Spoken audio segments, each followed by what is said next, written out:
नमस्कार साथियों, बहुत बहुत स्वागत है आप सभी का गवर्नमेंट एजुकेशन में।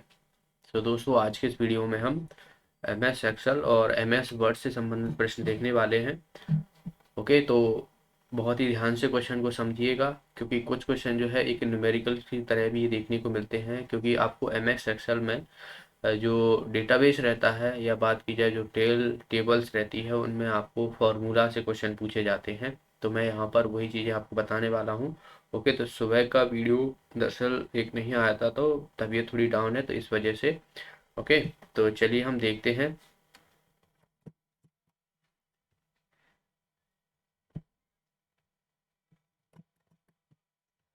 तो देखिए, पहले क्वेश्चन की तरफ बढ़ते हम।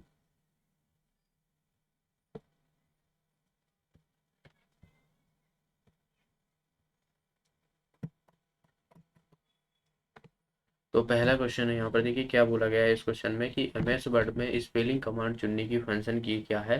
अगर एम एस वर्ड में कोई टेक्स्ट या किसी की शब्द की स्पेलिंग गलत हो जाती है, तो उसमें चुनने के लिए, सही करने के लिए हम जो है किससे देखते हैं। तो F1 F2 F7, या बात की जाए F5 या F7, तो इसका आंसर दरअसल हो जाएगा F7 के थ्रू जो है हम स्पेलिंग कमांड छोड़ते हैं। बाकी मैं आपको और भी कमांड जैसे बताना चाहूँगा।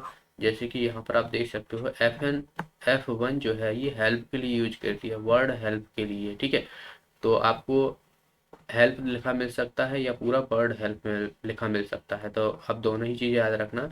तो F1 जो है हेल्प के लिए यूज की जाती है। F2 जो है मूव टेक्स्ट और रिनेम के लिए यूज करते हैं। रिनेम, अगर हमें किसी भी टेक्स्ट का रिनेम करना है तो उसके लिए हम यूज करेंगे। F3 जो है ये ऑटो टेक्स्ट एंट्री के लिए यूज करते हैं। वहीं हम बात करें F4 जो है रिपीट द लास्ट कमांड और एक्शन। अगर आपने जो भी कमांड पहले से दी हुई है, तो उसको अगर आपको रिपीट करना है तो हम F4 का यूज करेंगे। F5 की बात करूं तो गो टू डायलॉग बॉक्स के लिए यूज करते हैं। अगर आपको go to dialog box display करना है, तो ये आपको F5 में देखने को मिलता है। F6 के माध्यम से हम जो है नेक्स्ट पेन पर जो डॉक्यूमेंट्स रहता है, उसमें नेक्स्ट पेन पे जाने के लिए हम F6 का यूज करेंगे। स्पेलिंग के लिए, जैसे कि इस क्वेश्चन में पूछा गया था, तो हम F7 का यूज करते हैं। ठीक है, और F8 का जो है ये एरो की के लिए यूज करते हैं। जो टॉगल्स की होती हैं उसमें जो एक्सटेंशन होता है सिलेक्शन के लिए।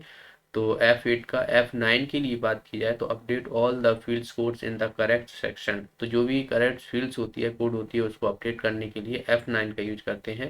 F10 की बात की जाए तो एक्सेस की के लिए यूज करते हैं। Toggle the display of ribbon shortcut की, अदरवाइज नोन एज एक्सेस की।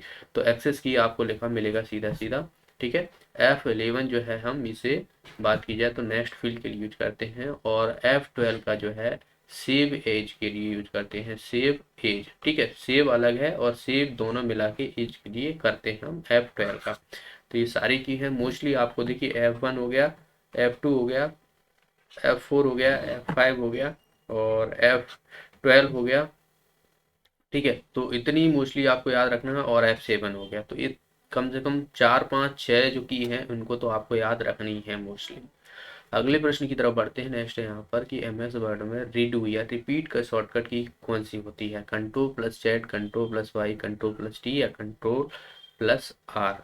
तो इसमें जो है हम बात की जाए तो कंट्रोल प्लस वाई का यूज करते हैं। रिपीट अगर हमें कोई भी चीज़ करनी है, ठीक है, रिपीट, तो वो हम जो है कंट्रोल प्लस वाई के माध्यम से। और भी मैं की आपको बताना चाहूँगा, जैसे कि आप देख रहे हो यहाँ पर कि जैसे अंडो के लिए हम जो है कंट्रोल प्लस जेड का यूज करते हैं। रीडो के लिए कंट्रोल प्लस वाई, कट के लिए कंट्रोल प्लस एक्स, कॉपी के लिए कंट्रोल प्लस सी, पेस्ट के लिए कंट्रोल प्लस बी, और वही बात की जाए डिलीट के लिए कंट्रोल प्लस टी का यूज करते हैं। और फाइंड के लिए जो है कंट्रोल प्लस एफ का यूज करते हैं। ओके,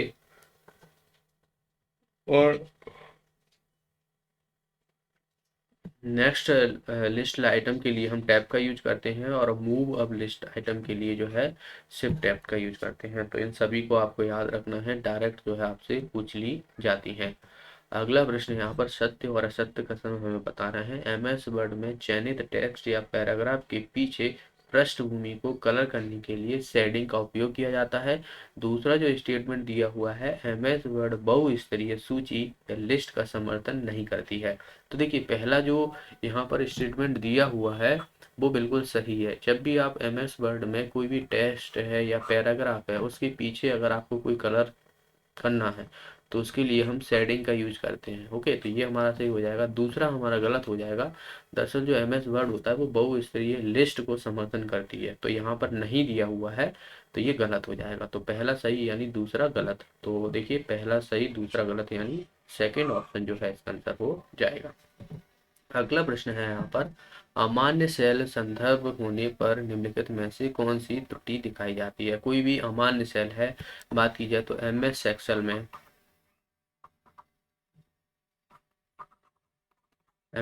में क्या होता है, जो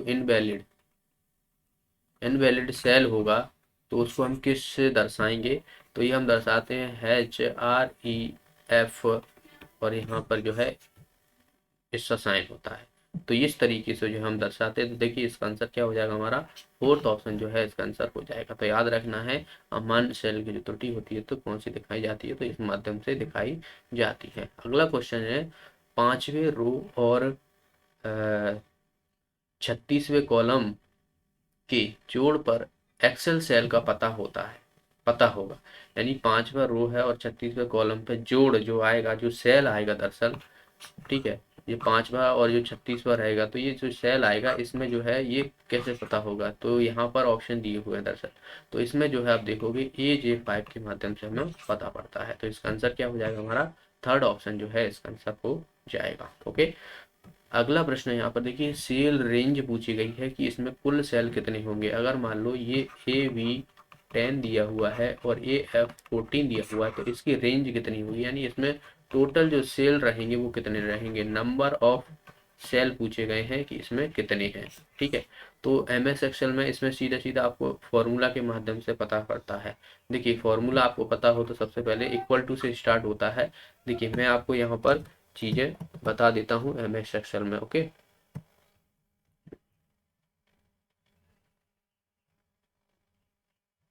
जैसे मैंने ये एमएस एक्सेल ओपन कर ली है, ठीक है, तो यहाँ पर मैं एक ये खोलता हूँ। ठीक है, तो ये मैंने खोल ली है एक्सेल सीट। अब यहाँ पर मुझे किसका पता करना था, जो AV10 और AF14, तो इन सभी का काउंट करना है कि कितने सेल है। ठीक है, तो मैं यहाँ पर ये आप देख रहे हो यहाँ पर ये फॉर्मूला बार है, तो मैं यहाँ पर थोड़ा इसे सेल को थोड़ा बड़ा कर लेता हूँ।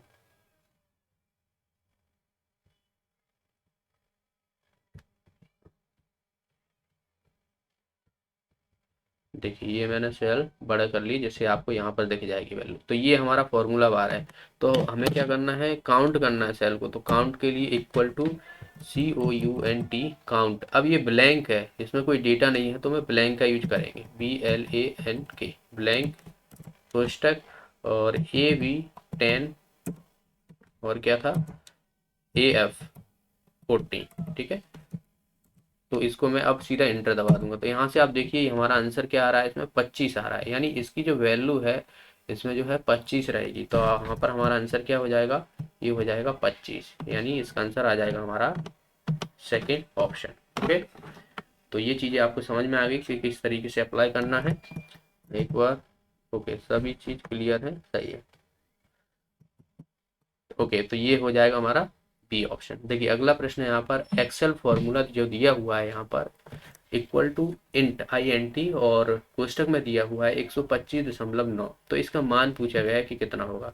तो सबसे पहले तो आपको पता होना चाहिए कि INT इसका मतलब क्या होता है, इसका मतलब होता है इंटीजर। इंटीजर वैल्यू हमें बतानी है, क्योंकि ये 125.9 है, ये इंटीजर वैल्यू नहीं है। इंटीजर वैल्यू क्या होती है, 1 2 3, मतलब दशमलव में ना हो। ठीक है, तो इसको सीधा सीधा आपको, अगर देखिए अगर मैं इसको MS एक्सेल शीट में प्रोवाइड फॉर्मूला अप्लाई करूंगा, तो हमारा जो आंसर आएगा वो आ जाएगा 125। ये इंटीजर वैल्यू है। देखिए मैं आपको अप्लाई करके भी बताता हूँ यहाँ पर, जैसे अगली स्लाइड रहेगी। ठीक है, तो यहाँ पर देखिए इक्वल टू INT कितना था, 125.9। और कोष्टक बंद कर दिया। अब मैं इसको एंटर दबाने वाला हूँ। तो यहाँ से देखिए हमारी वैल्यू क्या आई, यहाँ पर आप देख रहे हो 125। तो ये इंटीजर है, तो ये आप याद रखना है। तो ये इंटीजर आपसे पूछ ली जाए, ठीक है, तो इस तरीके से जो है इसका आंसर हो जाएगा हमारा 125, यानी सी ऑप्शन जो है इसका आंसर हो जाएगा। अगला प्रश्न है यहाँ पर देखिए, इसमें हमें the value of the Excel formula equal to और कोष्टक में -254 दिया हुआ है, तो इसकी हमें वैल्यू पता करनी है। ओके, देखिए इसमें हमें ऑड है, ये ऑड मतलब क्या होता है, विषम होता है हिंदी में अगर देखा जाए तो। विषम हम बोलते हैं, इवन को हम सम बोलते हैं, सम इवन को हम जो है सम बोलते हैं हिंदी में। तो हमें ऑड वैल्यू निकालनी है। अब देखोगे यहाँ पर आप -254 दिया हुआ है, तो ये क्या है, ये इवन वैल्यू है, ऑड नहीं है। माइनस लगा हुआ है वो ठीक है, पर जो 254 है ये क्या है, एक सम वैल्यू ही तो है, विषम वैल्यू तो है नहीं है। तो हमें वैल्यू यहाँ पर देखिए, जब भी आपको ऐसे क्वेश्चन दिया हो तो आप क्या करो, एक वैल्यू बढ़ा दिया करो। अब जब जैसे यहाँ पर ये वाली संख्या तो सम दी हुई है, सॉरी इवन दी हुई है, हिंदी में सम कहते हैं, ठीक है। तो ये दी हुई है, तो हमें और निकालना है, तो क्या करो -255 कर दिया करो, यानी एक संख्या जो है इससे बढ़कर लिख दिया करो। अब देखिए यही चीज़ें मैं आपको फॉर्मूला में MS एक्सेल में फॉर्मूला में अप्लाई करके दिखाता हूँ। देखिए यहाँ पर नेक्स्ट सेल में जाता हूँ, यहाँ पर हमें इक्वल टू ऑड, और वैल्यू हमारी कितनी थी, -254। ओके, तो देखिए यहाँ पर मैं जैसे ही एंटर मारूंगा तो आप देखोगे यहाँ पर जो वैल्यू आई है हमारी -255 आई है। अब यहीं पर मान लो, देखिए मैं इसी को मान लो यहाँ पर इवन करता हूँ, ऑड की जगह मैं इवन लिखूंगा, इवन। और यहाँ पर मैं जो इवन वैल्यू है तो इसको मैं 255 कर दूंगा, तो ये ऑड हो जाएगी। तो अब मुझे यहाँ पर इवन वैल्यू निकालनी है इसका, तो आप देखोगे यहाँ पर कितना हो जाएगा, -256। यानी हमने ये सीख मिली हमें इससे कि आपको एक वैल्यू जो है आगे लिखना है, एक नंबर जो है ज़्यादा लिखना है। तो अगर आपसे यहाँ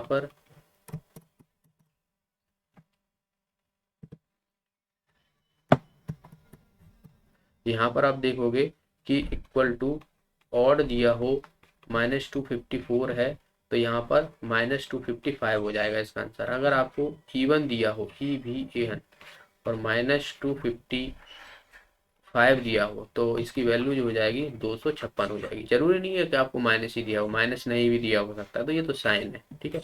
तो इस तरीके से आपको -256 हो जाएगी। तो इसका आंसर क्या हो जाएगा हमारा, -255, यानी ये ऑप्शन जो है इसका आंसर हो जाएगा। ओके, चलिए अगला प्रश्न देखते हैं। देखिए अगले प्रश्न में हमें क्या बोला गया कि ये समीकरण दिया हुआ है, एक्सेल समीकरण दिया हुआ है ये वाला, और हमें मान निकालना है। तो वही है, इसका सिंप्लीफिकेशन करना है दरअसल। आप जब आप देखना, आप MS एक्सेल में ये वाली जो चीज़ है इसको आप उसमें डालना फॉर्मूला बार में, तो आपका आंसर कितना आएगा। देखिए 256 दिया हुआ है, यहाँ पर ये डिवाइड लगा हुआ है यानी 8, और स्टार लगा हुआ है यानी ये मल्टीप्लिकेशन है, ठीक है, -14/2। तो इसको मैं काट दूंगा, 4 दूना 8, 2 से काटूंगा, 2 1 2, 2 दूनी 4, 2 8 16, और ये माइनस का यहाँ पर 7 हो जाएगा। तो यहाँ से हमने देखा कि इसकी वैल्यू कितनी हो जाएगी, 121, यानी इसका आंसर आ जाएगा थर्ड ऑप्शन।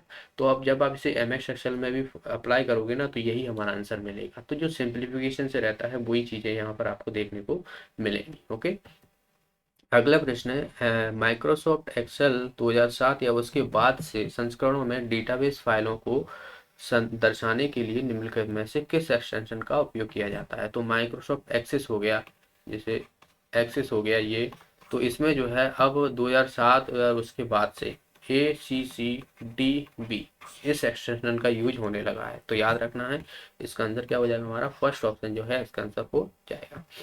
अगला प्रश्न है, निम्नलिखित में से किस एप्लीकेशन सॉफ्टवेयर का उपयोग डॉक्यूमेंट को कंपोज, एडिट, फॉर्मेट, प्रिंट और ये सब करने के लिए यूज करते हैं। Word processor, framework,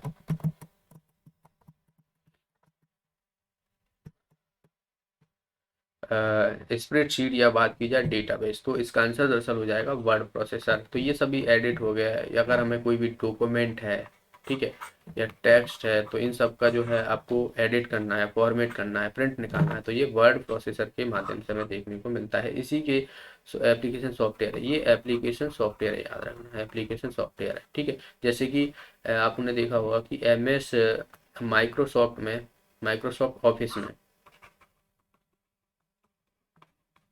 Microsoft office होती है उसमें तीन चीज़ें आपको देखने को मिलती हैं। एक हो जाता है MS पावर पॉइंट, ठीक है, MS वर्ड, और बात की जाए MS एक्सेल। तो ये चीज़ें दिखती है। अब वर्ड प्रोसेसर जो है वो MS वर्ड के अंदर ही देखने को मिलता है, ठीक है, तो कंफ्यूज बिल्कुल मत होना। अगला प्रश्न है यहाँ पर, निम्नलिखित में से सबसे अधिक प्रयोग किए जाने वाला वर्ड प्रोसेसिंग सॉफ्टवेयर कौन सा होता है? तो वर्ड परफेक्ट, MS वर्ड, केवर्ड या लिव ऑफिस वर्ड। तो मैंने अभी आपको बताया था पिछली में ही, देखिए ये मैंने आपको बताया था कि MS वर्ड जो रहता है वो वर्ड प्रोसेसर की भाग होता है। तो जो वर्ड प्रोसेसर रहता है ये किसके, MS वर्ड के अंतर, इसका अंतर हो जाएगा हमारा सेकेंड ऑप्शन। ओके। अगला प्रश्न है यहाँ पर, वर्ड प्रोसेसर में एक छोटी पूंछ के साथ या उसके बिना एक विशेष टेक्स्ट बॉक्स का डॉक्यूमेंट पर एक विशेष स्थान इंकित करता है, तो वो क्या कहलाता है? Format, painter, foot note, and note या कॉल आउट। तो आपने कभी देखा होगा कि आपने जो कॉमिक्स पढ़ी हो मान लो बचपन में, ठीक है, तो आपने क्या होगा कि वो जो भी कैरेक्टर रहता है वो छपा होता है, और आपने देखा होगा कि उसके यहाँ पर ऐसे ऐसे करके नहीं, फिर ऐसे ऐसे करके नहीं, यहाँ पर लिखा रहता है कि वो क्या बोल रहा है या क्या सोच रहा है। तो ये हमें जो डाटा है ये आपको कुछ ऐसी चीज़ें देखने को मिल जाएंगी, ये इस तरीके से, तो यहाँ पर लिखा होता है कुछ, ठीक है। और आपको मान लो ऐसा देखिए मिल जाता है, यहाँ पर मान लो थैंक यू, इस तरीके से। तो ये सब चीज़ें क्या होती है, इन्हें हम बोलते हैं कॉल आउट। तो इसका आंसर हो जाएगा हमारा फोर्थ ऑप्शन। आप यहाँ पे भी देख सकते हो, देखिए ये शेप में है, तो यहाँ पर ये चीज़ें आपको देख रहे हो ना, ये सब जो है कॉल आउट है, ये वाले साइन जो है।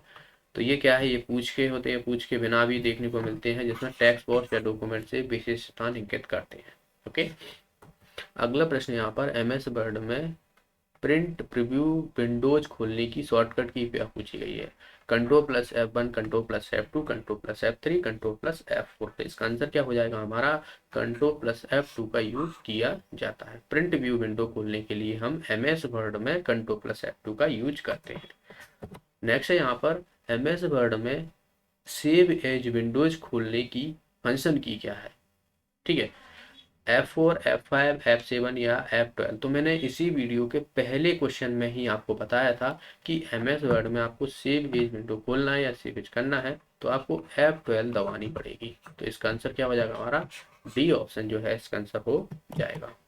ओके, तो इसका आंसर हो जाएगा डी। तो जितने भी फंक्शन की है 1 से लेके 12 तक, और जिसमें मैंने शुरुआत में जो इंपॉर्टेंट बताई है, जैसे कि F7 हो गया, F12 हो गया, F4 हो गया, F1 हो गया, F2 हो गया, ठीक है, और F3 हो गया। तो ये वीडियो में इतना ही। वीडियो अच्छा लगा तो वीडियो को लाइक कीजिए, अपने फ्रेंडों के साथ शेयर कीजिए, जो भी साथी नए हैं चैनल को सब्सक्राइब कर लेना, और साथ में बेल आइकन बन के आएगी उस पर भी क्लिक कर लीजिएगा, जिसके माध्यम से आपको वीडियो का नोटिफिकेशन मिलता है। मिलते हैं अगली वीडियो में। अगर आपका फिर भी कोई डाउट है तो आप मुझसे कमेंट बॉक्स में पूछ सकते हो। तब तक के लिए बहुत बहुत धन्यवाद।